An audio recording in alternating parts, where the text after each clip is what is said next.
സംവിധായകൻ ചിദംബരത്തിനെതിരെ ലൈംഗിക അതിക്രമ കേസ്. നടിയുടെ പരാതിയിൽ Ernakulam south police case register ചെയ്തു. ഫ്ളാറ്റിൽ അതിക്രമിച്ചു കയറി ലൈംഗിക ഉദ്ദേശത്തോടുകൂടി പെരുമാറിയെന്നാണ് ആരോപണം.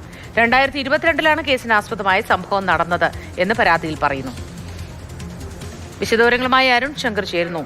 Arun Shankar, good morning. ഒരിടവേളയ്ക്ക് ശേഷം വീണ്ടും ഇത്തരത്തിലുള്ള ആരോപണങ്ങൾ സിനിമാ രംഗത്തൊക്കെ വരികയാണ്. 2022 കേസിന് ആസ്പദമായ സംഭവം എന്ന് പറയുന്നു. എന്താണ് ഉണ്ടായതെന്നാണ് പരാതിയിൽ പറയുന്നത്? വിശദാംശങ്ങൾ എന്താണ് അരുൺ?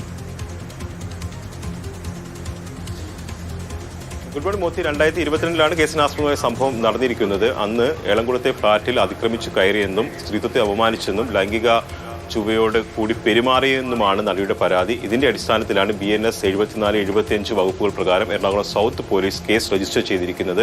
ഇപ്പോൾ കേസ് രജിസ്റ്റർ ചെയ്തിരിക്കുകയാണ്. അതിനുശേഷം ചിദംബരത്തിന്റെ മൊഴി പോലീസ് രേഖപ്പെടുത്തും. ചോദ്യം ചെയ്യലിന് വേണ്ടിയിട്ട് ചിദംബരത്തെ വിളിച്ചു വരുത്തും. അതിന്റെ അടിസ്ഥാനത്തിൽ കേസുമായി മുന്നോട്ട് പോകുമെന്നാണ് എറണാകുളം സൗത്ത് പോലീസ് അറിയിച്ചിരിക്കുന്നത്. 4 വർഷം മുമ്പ് നടന്ന സംഭവമായതിനാൽ ഇത് സംബന്ധിച്ച് കൂടുതൽ തെളിവെടുപ്പ് ആവശ്യമായി വരും.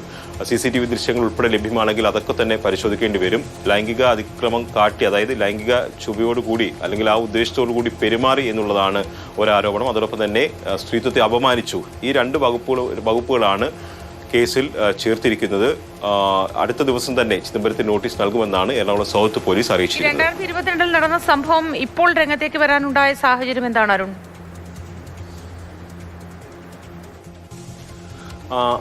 അതിന്റെ പശ്ചാത്തലം ഇപ്പോൾ വ്യക്തമല്ല. കാരണം പോലീസിനെ സംബന്ധിച്ച് ഇപ്പോൾ ഒരു പരാതി ലഭിക്കുകയാണ് ചെയ്തിരിക്കുന്നത്. ആ പരാതിയിൽ അന്വേഷണം നടത്തിയാൽ മാത്രമേ ഇക്കാര്യത്തിൽ കൂടുതൽ വ്യക്തത വരികയുള്ളൂ. ഇതൊരു ലൈംഗികാതിക്രമ കേസായതിനാൽ പരാതിക്കാരുടെ വിവരങ്ങൾ മറച്ചു വെച്ചിരിക്കുകയാണ് പോലീസ്.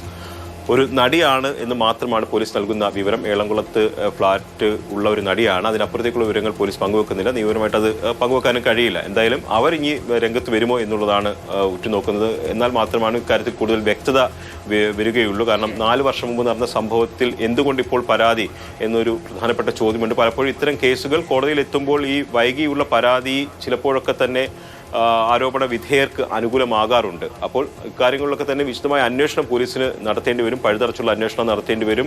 ഈ ലൈംഗിക അതിക്രമം എവിടെ വെച്ചുണ്ടായി എന്ന് ചോദിക്കുമ്പോൾ അത് ഫ്ളാറ്റിൽ വെച്ചുണ്ടായി എന്നുള്ളതാണ് പറയുന്നത്. അതിന് ആരെങ്കിലും ദൃക്സാക്ഷികളുണ്ടോ ഉൾപ്പെടെയുള്ള കാര്യങ്ങൾ പോലീസ് അന്വേഷിക്കും. അതിന്റെ ആദ്യപടി എന്ന നിലയ്ക്ക് ചിദംബരത്തെ വിളിച്ചു വരുത്തി ചോദ്യം ചെയ്യും. അതിന്റെ അടിസ്ഥാനത്തിലായിരിക്കും പോലീസ് കേസുമായി മുന്നോട്ട് പോവുക.